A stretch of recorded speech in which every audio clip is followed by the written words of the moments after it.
Hello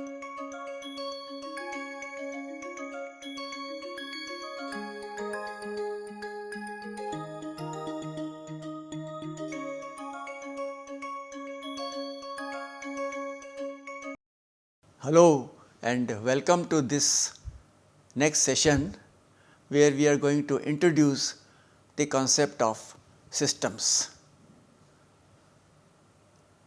As I had mentioned in my previous lecture, the term autonomous systems is fairly loaded. So, we need to expand our interpretation of the terms both autonomous and systems. Just for the sake of convenience, I am starting from the term systems and then we will move over to the term autonomous. So, let us now start with the basic definition of what we mean by a system. Now, of course, for this also you can go to Google and AI and there will be lot of definitions which you will come up with. What I find which is the most appropriate for our kind of application is the definition that I have given here, that it is essentially a collection of entities having different forms and features that are expected to cooperate in order to achieve a common goal. Now, what I mean by this is just this. You have a system which contains many things. They have different forms, different features, but they all need to come together. I mean, I can give example of our own body. It is a system. It contains many things. All of us know what are the various parts, components of our body, but they are all cooperating with each other, working in unison, in synchronization, so that they achieve a common goal, and that common goal is our well-being and our ability to function in an effective manner.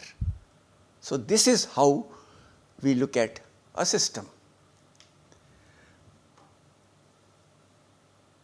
Now, all these entities which are part of a system are variously referred to as elements, parts, agents, objects.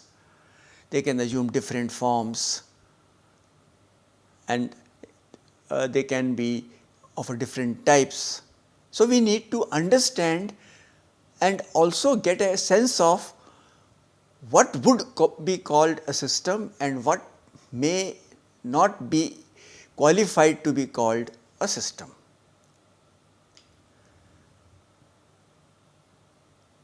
So, just to reiterate, is an assemblage or a combination, and there is a new term which I have introduced here called functionally related elements. So, now I have added a term which is now going to be the driver of a system, that function, because ultimately I need to do something, there is a purpose that I need to serve, and for that purpose to be served I will need to execute functions, and obviously the functions then become the driver for the whole combination.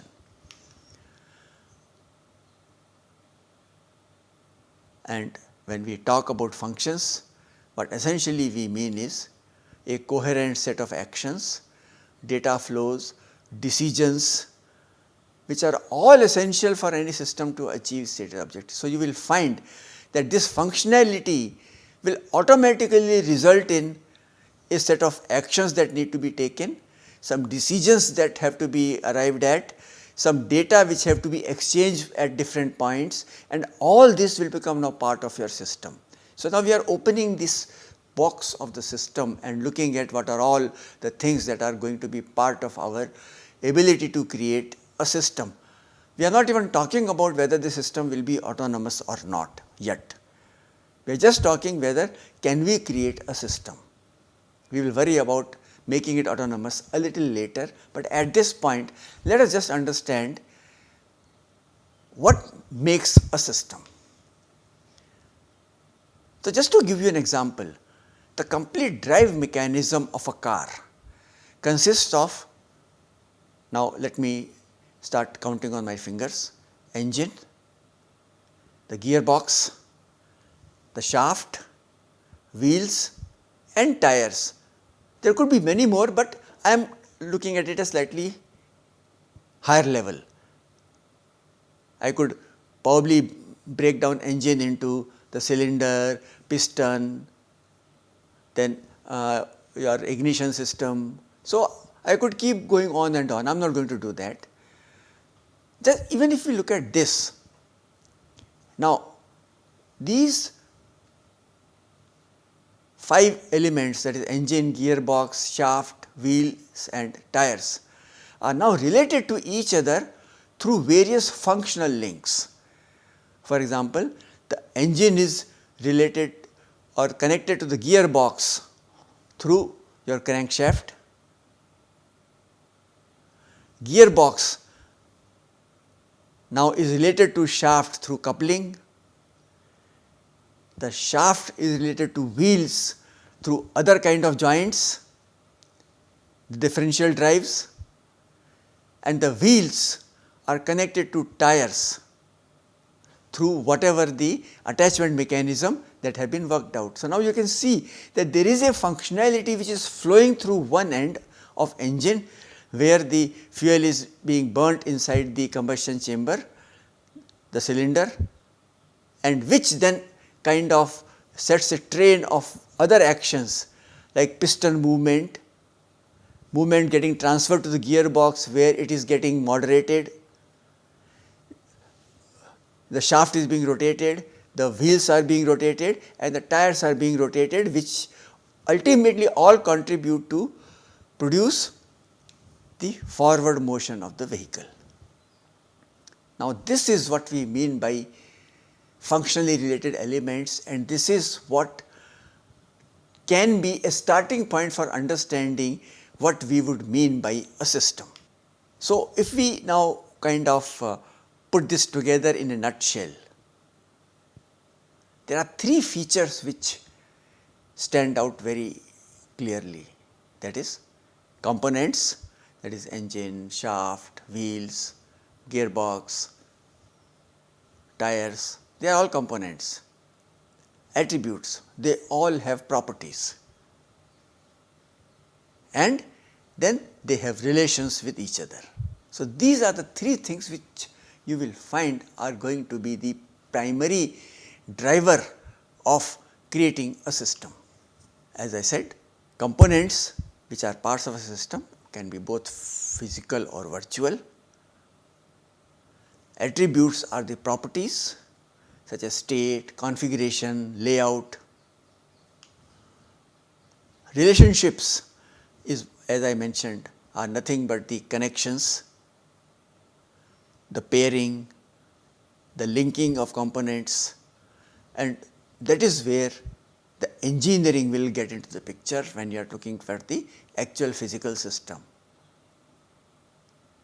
that you have to put them together in such a manner that ultimately they operate as a single unit and contribute to the overall objective. Then if we talk about attribute, is the state of the system. For example, the same case that we were considering in the previous slide, the engine, the state could be its RPM, and we know that as we accelerate, it changes with time, and that acceleration of RPM directly gets reflected in your forward speed and working in different gears like first gear, second gear, third gear, like that. So, now if you have a connected series of changes over time in the state, we call it a behavior. For example, when you are kind of going from a flat horizontal road to, let us say, a slope, a climb, you will find that your RPM changes in relation to your speed over a slope, and as the speed changes, you change gears, your RPM changes, things like that. And when you put all these behavior together, you get a process. These are some of the kind of terminologies that will come into picture whenever we are looking at these kind of systems. But this is the real key, and that is why people have been talking about systems as something which are essential to any development which has to have a reasonable chance of success. That the behavior of a component or a combination or assembly of components depends on at least one another component, which means it is connected. You cannot have anything which is unconnected and still be part of its system. But that brings in another idea which is even bigger than this, and the idea is that because behavior of component number 2 depends on the behavior of component number 1, when you put them together, the behavior that you get is much more than the individual behaviors. And sometimes there is a term which is commonly used, says that in a system, the whole is much more than the sum of its parts, which means if I just algebraically sum the behavior of individual, the actual, when you put them together, the behavior as a whole is much more and significantly different than the sum that you get. And this is where the challenge is to create systems where you can make use of the individual properties and the interconnections, the relations, and that is where relations play a key role. That depending upon the kind of relations that you create, you can actually generate a much higher level of functionality of the system as a whole in comparison to the functionalities that individual parts have. And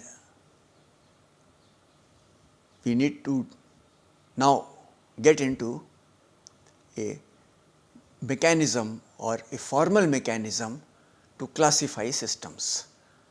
The idea essentially is that if we want to create a system which is going to be much more than sum of its parts, then we need to now bring in a certain formalism in our understanding of the system, the definitions and the various aspects of the system we need to understand. And to do that, a generic framework needs to be created, and to do that we now need a very clear-cut strategy for classification, particularly because systems are of all kinds. There is a huge range of systems that we are going to talk about. So, in order to do that, we need a generic framework in which no matter what the physical form of the system is, it fits into this and it is kind of consistent with the kind of processes and the various strategies which are part of our system design. Of course, these classifications are based on several contrasting attributes and concepts. So, we are going to talk about all of them. What I have done as part of this is to pick these 4 broad class which we will find will kind of take care of 90 to 95% of our requirements in a given system. That is natural versus man-made, physical versus virtual, static versus dynamic, and closed versus open. So, when we talk about natural versus man-made, this probably is highly intuitive for us. So, all natural systems are those that arise from natural processes, while man-made systems are all those where we have engineered them. So, this is a kind of a very broad distinction between things that we have not created and things that we have created. So, things that we have created we call man-made, whereas things we have not created which have arisen from the natural processes are all called natural systems. But this is where the problem comes.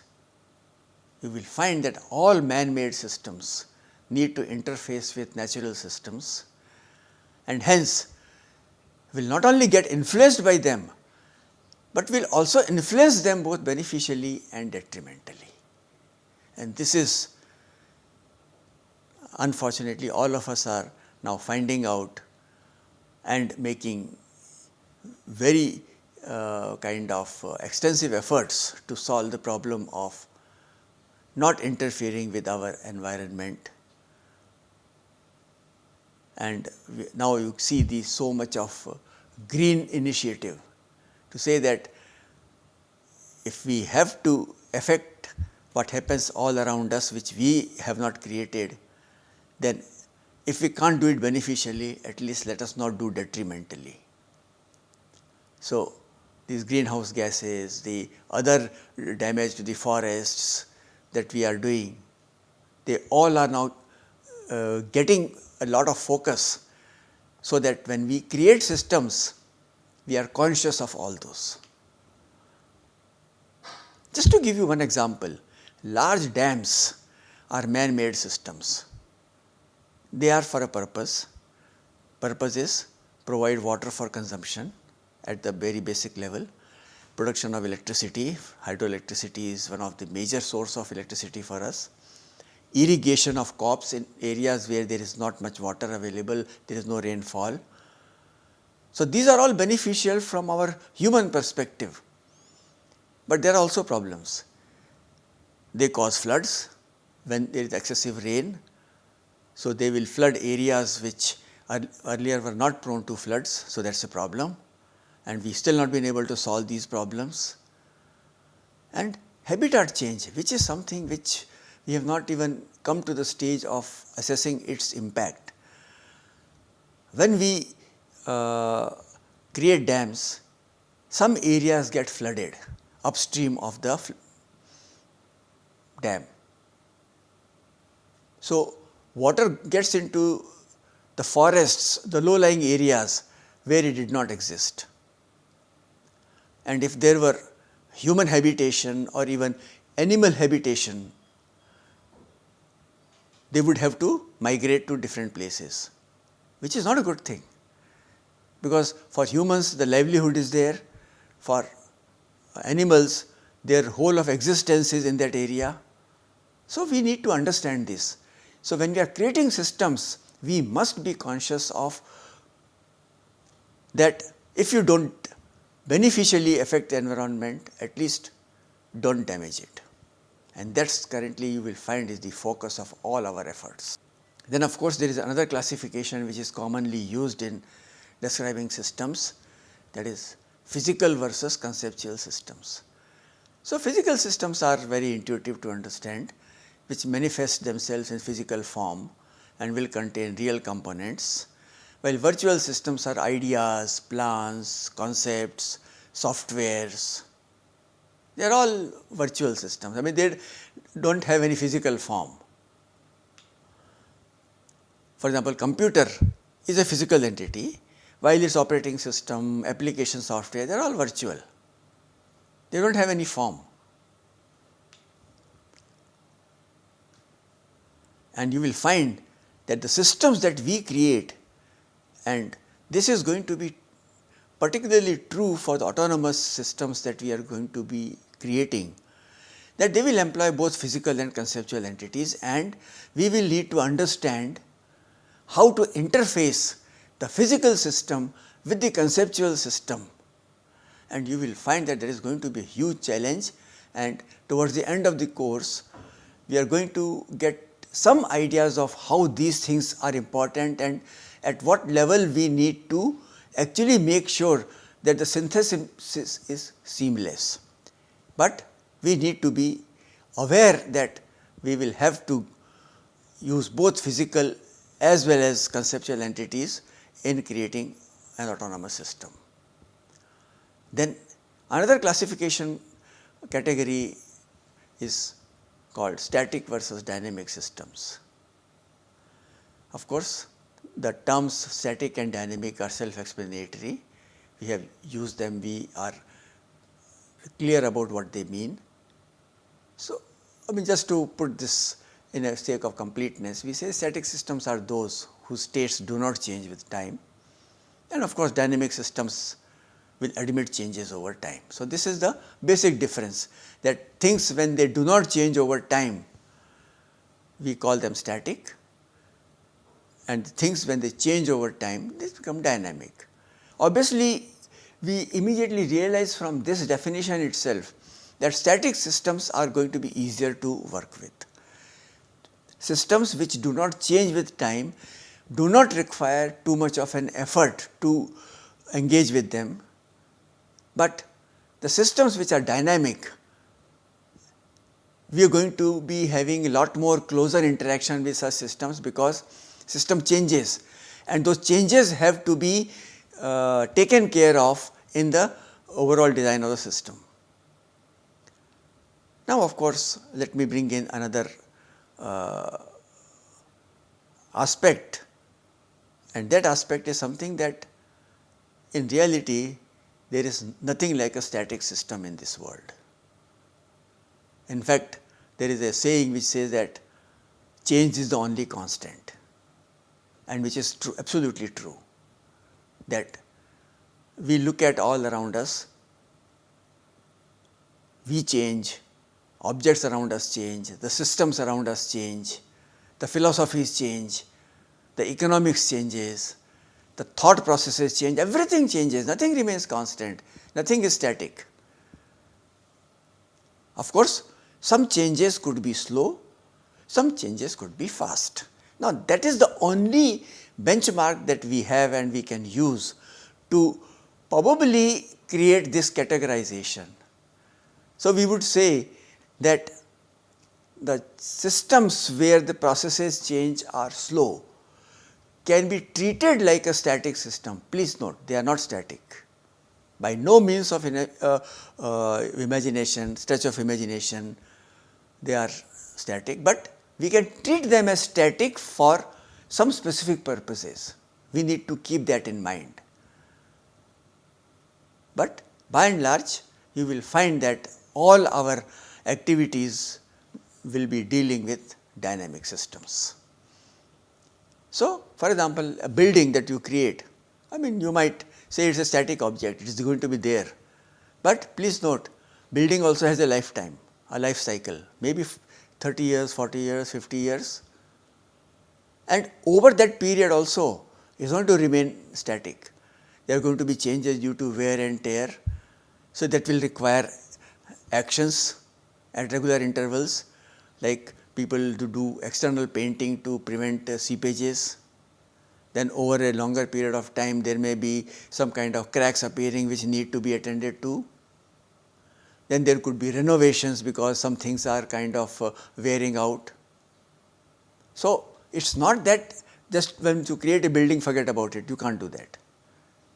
Of course, things become a lot more time critical when you have a moving vehicle. For example, if you are driving a car on highway with a speed of 80 km/h, your attention span needs to be absolutely focused on what is going on. You cannot have any distraction, because there the events will happen in seconds. I mean, you may have only sometimes fraction of a second to react to a given situation and take action. So, please note, the dynamic systems are lot more challenging to manage compared to a static system, but then that is what we are going to require, the dynamic systems. So, we talk about closed versus open systems are the last ones. So, closed systems have minimal interactions due to internal rigidity. Open system allow information, material, energy exchange, and by that definition we find that all natural systems are open, like our forests, trees, everything, they are all open systems. While spacecraft that we create is a closed system. It is completely insulated from its environment so that it protects itself from damage. And you will find that we really are going to require to create open systems because they possess the important attribute of self-regulation, and as we will discuss and find in subsequent lectures, self-regulation, self-adaptation is going to be an essential feature of autonomous systems. So, one important thing that we have realized is that we are going to have to create open systems. Then we have multi-agent systems.